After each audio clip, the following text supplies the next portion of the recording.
been to do the word of the day. And you know, like, I do it maybe like in 5 days, and I miss a day in between. Because like, I did some New Year's resolutions, right? And I mean, like, I guess my cause was like, noble, right? Because like having like this really expansive vocabulary at like the tip of your tongue can be like really useful in the long run, am I right? And I mean, like, just in general, right? I see like such a negative decline in like current teenagers' vocabulary. Like there's like a like or like an or like a literally like every other word, and I'm like, come on, man, right? And I mean, I guess I mean, okay. These filler words, they like, I guess they do have a purpose, right? Because they like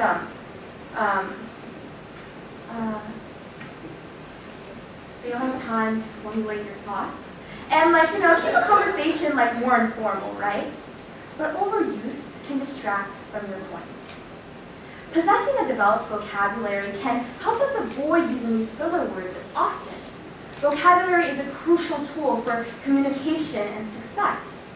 Numerous studies have been conducted that have explored this link between vocabulary size and academic and professional achievement, such as one at University of Reading and Swansea University by James Milton and Jeanette Schriffers-Ballard. People with better vocabularies usually have higher reading comprehension, writing fluency, and an ability to communicate with an audience, which overall enhances one's credibility. In the professional world, being able to articulate oneself clearly can lead to jobs, promotions, and leadership opportunities.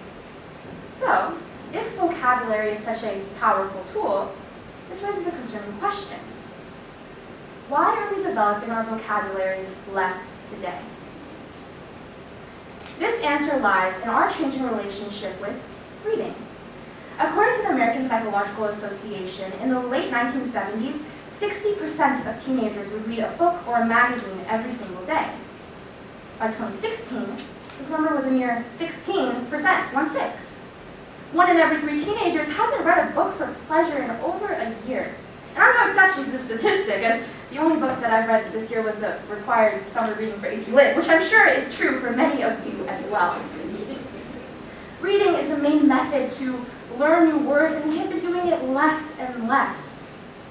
This is most likely due to various forms of media out there that are easier to consume than a book that takes more effort. Short-form, quick consumption content fosters preference for amusement rather than knowledge, and auditory and visual content overshadows the more slower-paced and introspective experience of reading a book. Screens have become our default for information and leisure. And don't get me wrong, I personally despise when everyone blames every single issue in the world on technology. I personally have learned so many words from just watching television. For instance, I learned the word preposterous from Parker Rooney and Liv and Maddie when I was 6. To give another example, I'd like to go back in time to fall of sophomore year. I started a tradition, my annual Gilmore Girls rewatch, if you know, you know. And I was slipping to bed with my fuzzy socks, hot chocolate with whipped cream marshmallows, Bath & Body Works candle wafting in the air. And I recall this specific scene when Emily Gilmore is comforting her granddaughter, Rory, after a frightful Friday night dinner with her other grandparents. Strobe is actually a good man, very smart. He's one of the top lawyers in his field, very arcane aspect of international law. He's always been so active in his community. His charity work has never diminished over the years. Let's face it, he's a big insert profanity here. I'd like to point out one specific word, not the last one, but rather, arcane. Arcane was foreign to me, never having heard it in conversation or seen it in text, so my curiosity led me to search it up.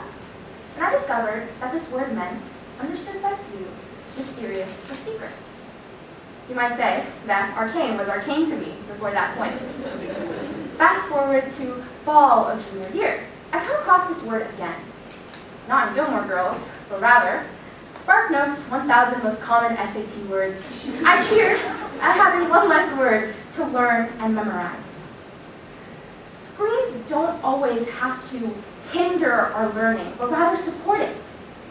If schools, educators, students are able to embrace digital word learning, we can bridge this divide that exists between education and entertainment.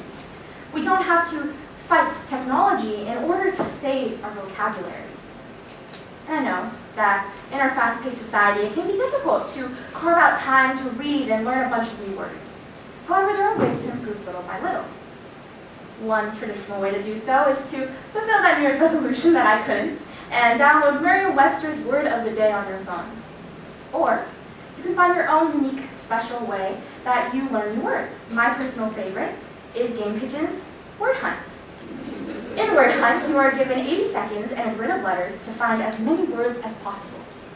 The fast-paced, competitive nature of the game leads you to discover patterns, combinations, words that you may have not even thought existed before. I usually search them up afterwards, and it helps to reinforce my learning in a more fun and interactive way.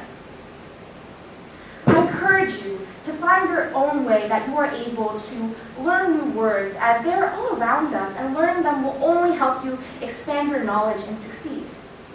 And yes, maybe learning new words can help boost your SAT score a couple of points, or help you win in a game of word hunt against your friend. But more than that, it's about becoming sharper thinkers and communicators. With the present drops in our vocabularies, our current generation will develop into one that is unable to understand and comprehend the complex language of higher education, law, politics. We will think less critically, write less persuasively. Therefore, I implore you, start your learning journeys, like today.